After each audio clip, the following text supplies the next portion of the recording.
Halo rakyat YouTube sekalian, selamat datang di channel DB News bersama aku, Faisal. Dan hari ini kita akan ngomongin kasus pemecatan guru sepihak yang terjadi di DKI Jakarta, teman-teman. Jadi teman-teman yang sudah tahu akan berita ini pasti udah nggak asing bahwasanya guru-guru di DKI Jakarta, terutama para guru honorer ini mendadak diberhentikan pada saat mereka pertama kali masuk tahun ajaran baru, teman-teman. Jadi bayangkan nih, waktu masuk tahun ajaran baru tiba-tiba langsung diberhentikan oleh si kepala sekolahnya itu sendiri, teman-teman. Tapi sebenarnya ini adalah buntut dari suatu kebijakan yang dibuat oleh Dinas Pendidikan Kota DKI Jakarta ya, atau nggak DKI Jakarta juga sih, tapi lebih umum banyak terjadi kasusnya itu di DKI Jakarta. Jadi kebijakan tersebut bernama kebijakan cleansing, teman-teman, atau ya semacam kebijakan untuk menghapus dan menggantinya kayak barang ya hitungannya. Mirisnya, teman-teman, jadi pada kasus ini tiba-tiba tidak ada pemberitahuan apa-apa dari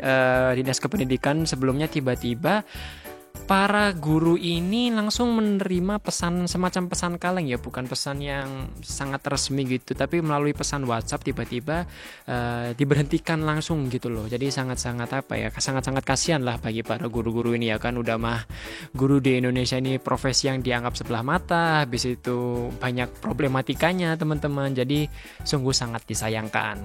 Tapi sebelum lebih lanjut ngomongin tentang kasus ini, teman-teman, jangan lupa teman-teman kasih tombol subscribe ya ke channel ini dan juga tombol like-nya, teman-teman, agar kami bisa lebih semangat lagi membuat konten-konten yang baik untuk para teman-teman sekalian yang ada di manapun kalian berada. Oke. Nah, kita lebih dalam ngomongin tentang kasus pemecatan ini ya, teman-temannya. Jadi ini semua bermula pada tanggal 5 Juli, kala itu adalah pekan pertama masuk sekolah negeri tahun ajaran baru. Tiba-tiba para guru ini menerima sebuah pesan pemecatan, teman-teman. Itu pasca mereka menerima semacam form yang mengisinya itu kurang lebih topiknya tentang cleansing juga. Itu dikirimkan oleh para kepala sekolah masing-masing sekolah. Tiba-tiba guru ini dipecat gitu loh, teman-teman. Nah, guru yang terdampak ini dari jenjang apa saja, teman-teman? Semua, mulai dari SD, SMP, dan juga SMA, teman-teman. Jadi kebijakan cleansing ini sendiri adalah ini itu ditetapkan setelah adanya temuan dari Badan Pemeriksa Keuangan di mana ada semacam dana BOS ya.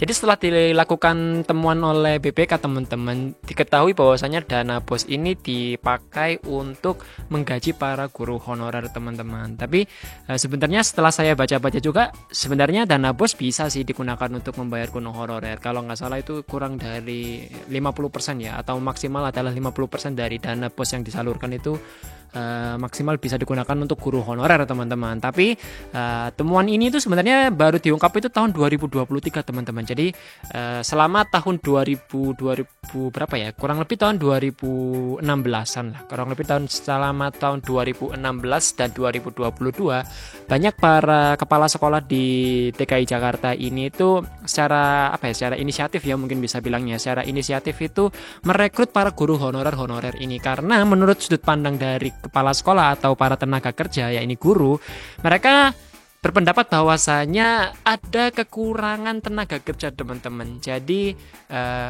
ya karena itu mereka itu inisiatif untuk merekrut para guru honorer baru, teman-teman. Tapi lengkapnya seperti apa informasi ini, kita udah ada satu cuplikan berita, teman-teman, yang langsung saja kita nonton bareng-bareng. Check it out. Ada ratusan guru honorer di Jakarta dipecat mendadak. Mereka terpaksa ratusan loh, teman-teman, itu banyak banget ratusan, teman-teman. 2024-2025 sebagai buntut ngumpulin dari subscriber ratusan aja susah payah yang dilakukan oleh Disdik DKI Jakarta. Disdik ya, Disdik ini Dinas Kependidikan. Dinas Pendidikan.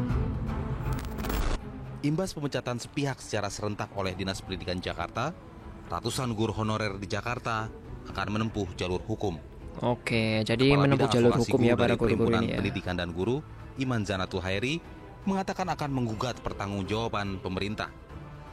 Pemecatan massal ini terjadi akibat kelalaian pemerintah dalam menjalankan peraturan yang ditemukan oleh Badan Pemeriksaan Keuangan.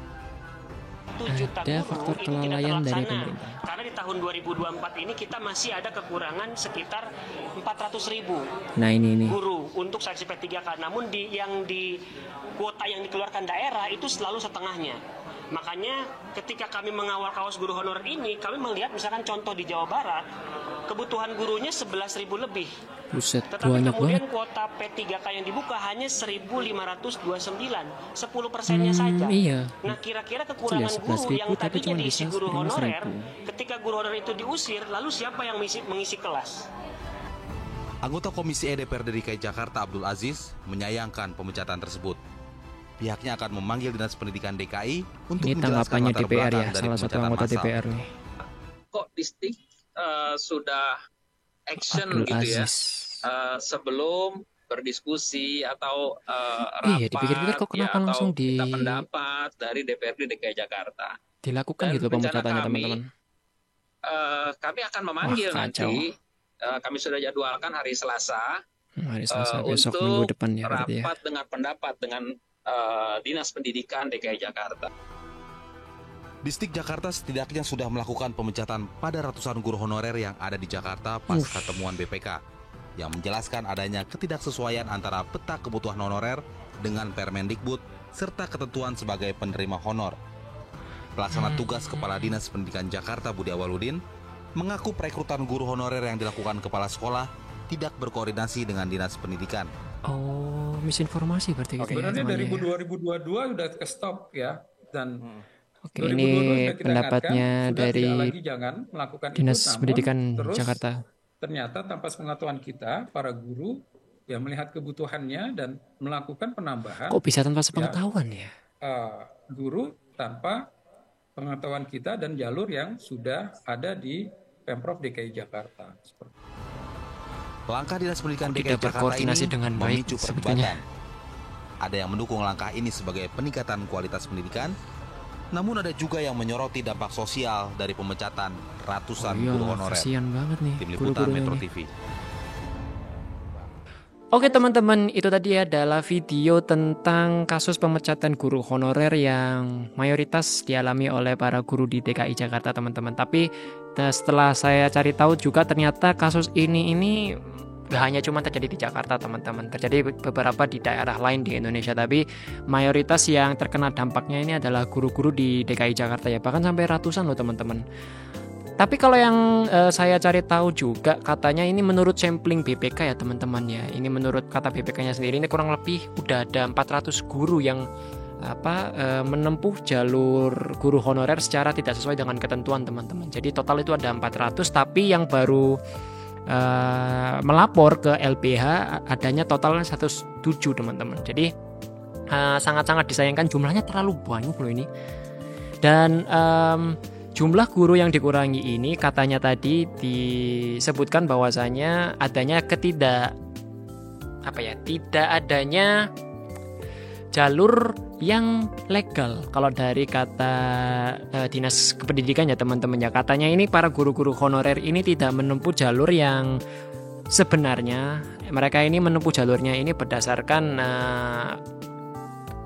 permintaan dari kepala sekolah teman-teman. Jadi kepala sekolah mengira bahwasanya di sekolah mereka ini terdapat kekurangan tenaga kerja ya. Jadi mereka secara inisiatif merekrut para guru honorer, tapi kemudian menurut distrik tidak melaporkannya kepada distrik. Sedangkan menurut distrik untuk bisa menjadi guru honorer itu perlu rekomendasi dari mereka. Sangat-sangat tidak jelas ya koordinasinya teman-temannya. Di satu sisi disebutkan bahwasanya dari sudut pandang guru honorer ini kalau tenaga kerja pendidikan itu minim, sangat dibutuhkan. Tapi untuk para penurut Dinas Pendidikan malah justru kurang teman-teman. Ini aneh ya. Datanya tidak sinkron. Jadi menurut saya kedepannya ini para orang lapangan yang mana kategorinya ini di sini adalah guru, tenaga pendidikan, kemudian untuk sebagai pembuat kebijakan yakni pemerintah melalui Dinas Pendidikan ini harus berkoordinasi juga bahwasanya ada semacam misinformasi teman-teman. Nah, setelah seperti ini apa yang bisa dilakukan oleh Dinas Pendidikan? Katanya Pak Budi Awaludin selaku PLT Kepala Dinas Pendidikan DKI Jakarta. Jadi Pak Budi Awaludin ini menyebut bahwa guru yang terdampak akan diminta untuk melakukan seleksi P3K teman-teman. Jadi rencananya ini menurut beliau P3K ini total kayak guru yang diterima itu katanya itu kuotanya akan ditambah teman-teman. Nah ini hal tersebut adalah sesuai dengan jalur yang sudah ditentukan teman-teman, mengikuti seleksi kerja serta akan mendapatkan gaji yang sesuai dengan ketentuan-ketentuan itu tadi teman-teman. Nah, sebenarnya untuk menjadi syarat untuk bisa jadi guru honorer ini apa sih teman-teman? Jadi yang pertama berstatus non ASN, kemudian tercatat dalam data pokok pendidikan atau Dapodik, kemudian memiliki nomor unit kependidikan dan tenaga kependidikan, serta belum memiliki tunjangan profesi guru. Sedangkan menurut LBH Kepala Bidang Advokasi P2G Iman Zanatul Hairi, ia menyebutkan bahwasanya dari sekian banyak 107 kasus tersebut sebenarnya itu sebagian besar itu sudah memenuhi syarat teman-teman, tapi tetap menerima surat pemberhentian. Itu kan aneh ya teman-teman ya.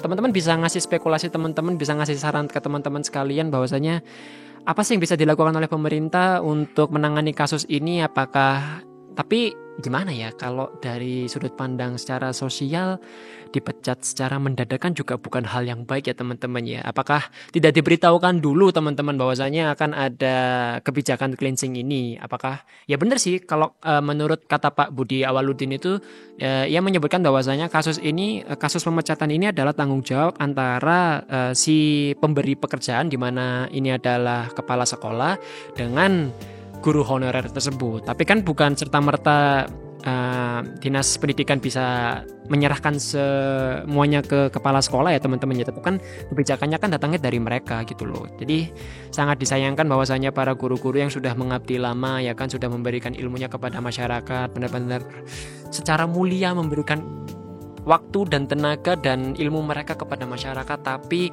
tidak diberikan perhatian yang baik oleh pemangku kebijakan teman-teman. Ya semoganya dengan adanya kasus seperti ini para tenaga pekerja maupun dengan dinas pendidikan bisa lebih berkoordinasi lagi. Juga peran-peran seperti para DPR maupun Menteri Pendidikan juga sangat diperlukan bahwasanya ada misinformasi yang dilakukan oleh dinas pendidikan beserta dengan tenaga pendidikan itu sendiri teman-teman. Jadi mari kita harapkan agar mereka bisa bekerja lebih baik lagi. Semoga hal-hal seperti ini tidak ada lagi ke depannya dan semoga para guru yang terdampak ini bisa diberikan solusi yang baik teman-teman. Oke teman-teman, itu saja yang bisa kami sampaikan pada video kali ini. Teman-teman jangan lupa kasih saran teman-teman untuk pemerintah ya teman-teman ya, agar hal-hal seperti ini bisa ternaungi dengan baik. Itu apa yang sih yang bisa pemerintah lakukan? Teman-teman tulis di kolom komentar ya. Oke, jangan lupa kasih komen, like, dan subscribe video ini agar kami bisa memberikan informasi-informasi terupdate seputar berita nasional yang terjadi di Indonesia kepada teman-teman sekalian. Oke, see you guys on the next video. Bye-bye.